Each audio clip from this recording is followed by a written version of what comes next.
Hey, I'm Matthew Ellison. I'm excited to be here today, and I'm going to talk to you about my pedal board for bass. It's probably a little overkill, but it's what I've used for different things, and so just depending on what I'm playing, if I'm playing like different Christian music, if I'm playing some funk or different pop stuff or rock stuff, I kind of built the board out that I like to use for different applications. And so I don't always use these pedals. Some of these pedals never turn on very often. But this is kind of what I put together and what I use it for. So I'll just kind of start with it. The first pedal that I use is a compressor. So I really kind of feel like a compressor kind of smooths things out on the bass. And so I like that I can get a little bit more sustain. At least that's what it feels like I'm getting when I'm using the compressor on it. And especially, you know, when I'm playing different funk stuff, it just kind of gets that bite and allows me, it feels good. And so I can't really dial in a compressor very well. So the one I have is the Mark Bass Compressore, and it has all kinds of knobs on it. And I found what I liked, and that's what I just left it at, and I don't really touch it anymore. So if my recommendation on getting a compressor and you don't know a lot about how compressors work, I probably wouldn't get that pedal, even though it's a pretty actually legit compressor. It's a little tube compressor. I would get something with a little more simple, where I want compression and that's what it is. But so that's the first thing I run on the rig that I'm going into. And then as far as the second pedal in the chain, I actually use a Moog Boost, and it's one of their little mini Fogers.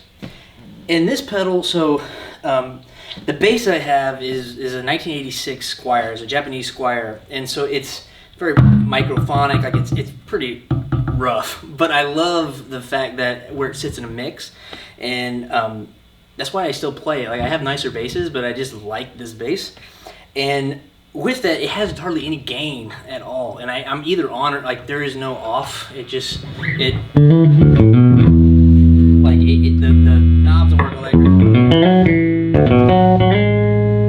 so I get one tone or the other tone. That's pretty much it. My tone knob doesn't work very well, and I probably could redo it, but I don't really want to mess with it because I like the way it sounds. So I use the Mini Foger Moog pedal. And it's a boost, and it has a gain level, and then it has a tone knob. And I actually use the tone knob to use as my real tone knob on the bass. So I can, it can, on that particular, on the pedal, it can get a little brighter if you go to the right, or if you go to the left, it gets a little darker sounding. So going from that, that's just kind of what I get to just set up the tone. And getting a good clean tone is really where it's at. And I'm running these little 110, but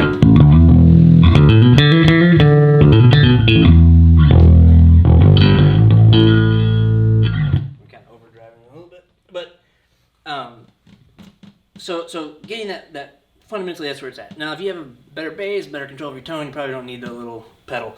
I use a lot of this board for like playing guitar and some other things like that, and so I've used that pedal as an actual boost. The other cool thing about the Mini Foger is that you actually can use an expression pedal into it, and you get a volume pedal out of it. So if you want to control the volume, you can do that.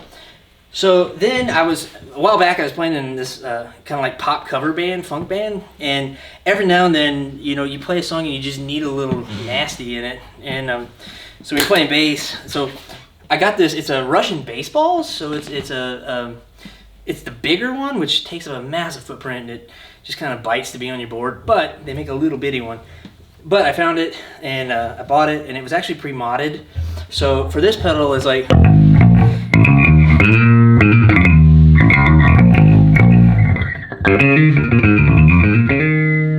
you get some different stuff, and you change your sensitivity where it's going, and then you can change the envelope, and that's what the mod does.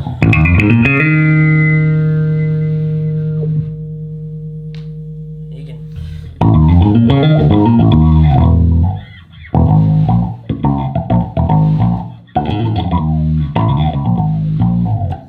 it gives you just a little kind of, and now I have this term, so we'll see what it does, but you can actually add distortion. It has a distortion mode, which I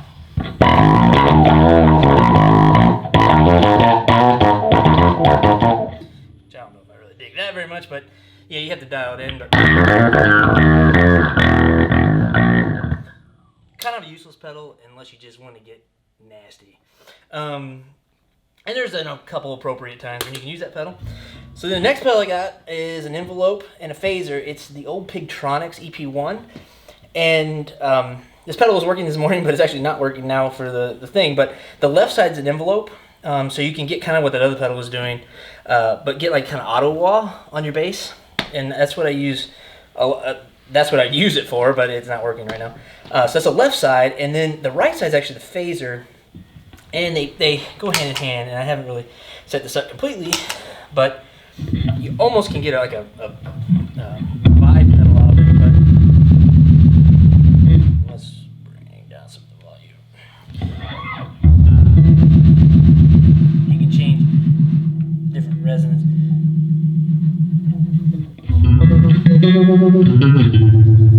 Change your speed. And then you can actually invert the phase. Or, well, that was inverted. So, with the phaser in the envelope, you can get some real funky things out of this pedal. But it's a shame that this one side is not working. This pedal is actually pretty cool because you can run expression pedal into it as well and use it as a wah pedal for bass. And it was made for like keys and bass and guitar. It was made for like a wide sound spectrum going into it. So then after that, which your order can kind of change. I really should probably have the delay later, but this is how I have it set here. I use the Strymon Timeline. And this is probably like really overkill pedal for a bass, but I got it for one purpose. And on this pedal, it has an ice delay, so it'll play like 3 octaves above. And what I got it for was whenever certain instances where you have like a guitar player, bass player, maybe a keyboard player, and a drummer, and you're trying to play like these real paddy sounds, and you want to hold down pads for like ambient style music and stuff. You can use something like this in it. And so it's really like less is more kind of on the pedal, because on a bass it'll get really muddy really fast. But so a long time ago we were playing the Rihanna Rude Boy song, and there's a little like super high pitched sound that goes on in that. And so that's actually why it says on the board, if you see it, it says Rude Boy for that thing. But I think I've edited the sound a lot. But something I should tell you. So on this pedal, I actually run an expression pedal into it, and that's what makes this pedal kind of cool. You can control every single knob with the expression pedal when you set it up, and I have it programmed to the blend knob, so all the way heel down is my dry signal, just clean, and then all the way up is just the delay with a little of my bass coming to the bottom. So I can get any kind of weird ring sound that I want. And so you have to be really careful how much you use that. But different, when you got a lot of other noises going on in the room, I would just maybe play something like that, and I just hang out on this, just keep a ambient pad going as the guitar player's maybe holding the pad as well as a keyboard player singing the intro of a song or something like that. And so that's where I would use something in that manner. And this pedal has so much stuff to it, like so many different features, different things that go into it. This may not be the right one, but so here's another one that's like that, where I can pull in the delay. And I'm really, that's very gross, but it's better up higher on the neck. And so, for instance, like if I was doing something here to this one, so like here's and if they're holding the pad, I would be just hanging out on this if I wasn't really supposed to be in, or I just be on the third of it because I'm in E, so I'm hanging on the third and just holding it up there. So yeah, you can do all kinds of stuff with that pedal. You can dial in. It's a great pedal. It's kind of overkill for bass. I probably would have got a freeze pedal or a like the the octave pedal that they make, the Pug. So probably like I could have done probably a lot of the same stuff and a reverb pedal like all in one, all three of those together. Would have done that. I also own the Time Factor version that is the like sister pedal to this. That's Eventide's version, and it's way more of a tank than this pedal. So like the Timeline, I think it's a great pedal. I wonder if you were actually like touring with the pedal, how long it would actually hold up. I've had the buttons come loose and stuff all on it. Where the Eventide one's like a tank. You could throw it. It's more like your Boss kind of stuff, like tank. And so that's the other delay that I have. I don't have it on my board right now. It'd be kind of awesome to have both of them, but you only get to play some of this stuff certain times, and then for certain gigs. The makes the Eventide version of delay pedal that's kind of in the same class cool is that it has a freeze function, like the freeze pedal, so you can hold that pad, hit the freeze, and then you just have a layer hanging as you're playing clean. So that's a cool feature of that, and you could do the same thing with the freeze pedal in this, but I guess if you plug both of them, you can do all kinds of stuff. Yeah, that's what I use that one for. And then the next pedal I have is it's a Mad Professor Blueberry Bass Overdrive, and there's so many bass overdrives out there that you kind of just got to find what works right for you. I still don't know if this one really quite works right for me, but it is a bass overdrive. The Blueberry Bass is kind of a sought after overdrive in the original one, the original one that came out. So kind of is a fun fact about these pedals. So there's a guy, I'm going to mess up his name, it's like Bjorn, Jule, is like his last name. Like, he's from Sweden, and he had BJFE pedals that came out. They're super, super expensive pedals because it was like his wife painted them, he made them. And so he came out with that, and he had this pedal called the Blueberry Bass, and it was like, if you went on like forums, like all these places, everybody just had to have the Blueberry Bass. And it got up to like, it was like $600 to buy this overdrive pedal for your bass. And he started partnering, and I don't know the full history of it, so you had to look that up, but he partnered and got with Mad Professor. So Mad Professor took the circuit and made it into a commercial pedal that you could buy. Now, I like to have like the original, and I really wanted the original one really badly, and I got on a waiting list. And I think it's like these go to 11. It's like a European company for special boutique pedals like that, and I think it took like 2 years before they finally called me and said, or they sent me an email and said, by the way, we have one now that you can buy. And I was like, well, I already bought one. Like I just caved and bought the Mad Professor one. But it kind of makes that cool. So you have BJFE, and then you have Mad Professor. So he had his hands in that, and the clone. But in St. Louis, Missouri, there's Barefoot Effects, who actually makes I think it's the Honeybee and all those pedals that were made by him. So if you want the more handmade versions of like some of those pedals, they're coming out of St. Louis. And so I always thought this cool. And I think they actually did come out with the Blueberry Bass a while back, and so I thought that was neat. So I'm talking about it, I ain't playing it, and I don't know how well it'll sound through this, but you get a volume, a drive, and a nature switches on, or knobs, and so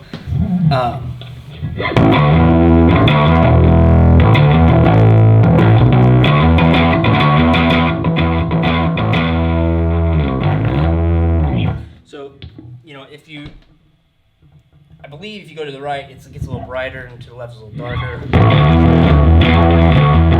got the drive pretty low. And then, if you want a lot of drive, probably get a little loud. So yeah, that's the Blueberry Bass, and I like to have just a little bit of grit when I'm using it, and so really a lot of these you're going to dial in once you know what band you're playing in when you put them in. And so yeah, so that's the drive. It's the cheap version of the one I really wanted. All right, so the next pedal I have that I really haven't quite figured out exactly the places all to use this, because it just doesn't. I haven't had a lot of opportunities where I just needed to use it, but there is a place, and it will happen. Is I have the old JHS mini foot fuzz, so it's just a low footprint fuzz, and it gets really gated fuzz, and I think every bass player should probably have a fuzz to use. Definitely an overdrive and a fuzz, but This pedal's gnarly, and I like it like if you use some envelopes and stuff into it, so you can get kind of like a synthy like bass drop stuff. I guess I don't know if it's a bass drop, but just like slides and things. But let's hear this nasty pedal. So the fuzz is actually pretty low, the volume's up.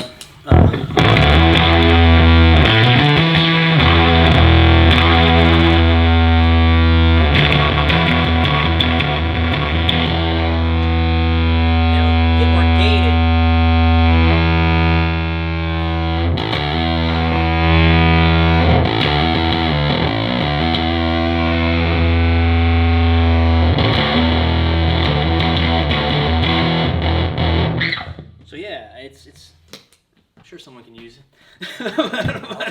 but yeah. So and some like dialing in your low end and make sure, because you lose a lot of low end when you're just driving these pedals. Like, and this bass is not super for that. So, and all these act different. Like between my active bass and this bass, they kind of behave differently between them. All right. So the next one is one I never use, but it's kind of lumped into another pedal. So, this one. Is it Gojira? Yeah. So it's for Godzilla. So what you have is the right side is a synth fuzz that can just destroy everything. It just basically destroys your tone. But it's a noise box. And the left one it's a copy of, and I can't remember the model, but it's a Boss tremolo, I think tremolo or vibe pedal. Vibe pedal. So I can't remember. Anyways, it's a copy of that pedal, and I'll show you the nasty fuzz first. So.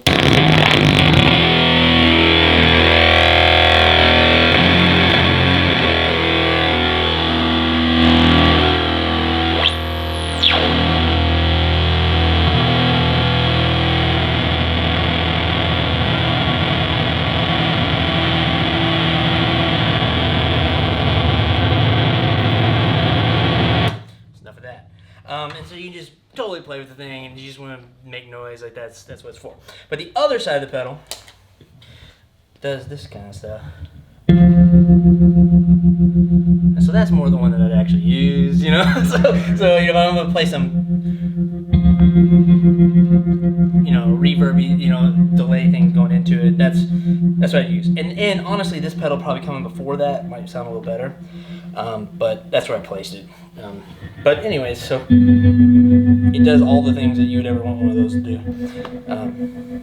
Let's say, is it a vibe pedal? No. Yeah, vibe or tremolo. I'd say it's tremolo. Tremolo, because it's going down, yeah. Yeah, trem. So that's, and then I have the little TC Electronics Polytune, and this one I do not like. This is the old one, and on an active bass it gets like, it can't pick, it wants to do multi-tune and it gets stuck in multi-tune. And I think they fixed it on the later models, but mine was no. Fingers crossed. It's the very first one. It was like the very first one they came out with, and it's okay. Like this bass isn't very powerful, but sometimes I just fight it all the time trying to play. So I need to ditch it, but I don't use it a whole lot. So yeah, that's the entire rig. Really, most of the time when I'm playing, I'm just using a compressor. I'm using my little boost, and then using the delay if I get the opportunity to use it. The rest of them are for certain specific songs, specific things. So, yeah. But one last thing is like, what's kind of cool about, this is just going to be nasty, but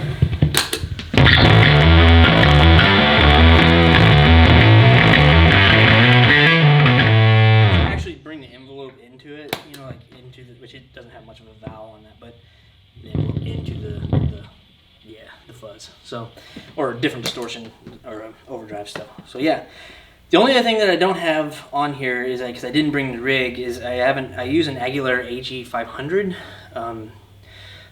bass head, and it's the 2-channel version, and it has the overdrive channel on it, and that's actually a pretty sweet overdrive. That overdrive is actually they turned it into the aggro pedal. So that amp was the original distortion or overdrive channel that they had, and they said they took the circuit and put it in that pedal. So I was going to bring it and play it, And it's nice because it's in your amp, like it's just the way it sounds and stuff. It's in it, so I dig that. But yeah, that's what I got. That's my rig. You just want to jam? Woo! Yeah! Thank you. Yeah. I played in the key V the entire time. The same lick. So, yeah. All right.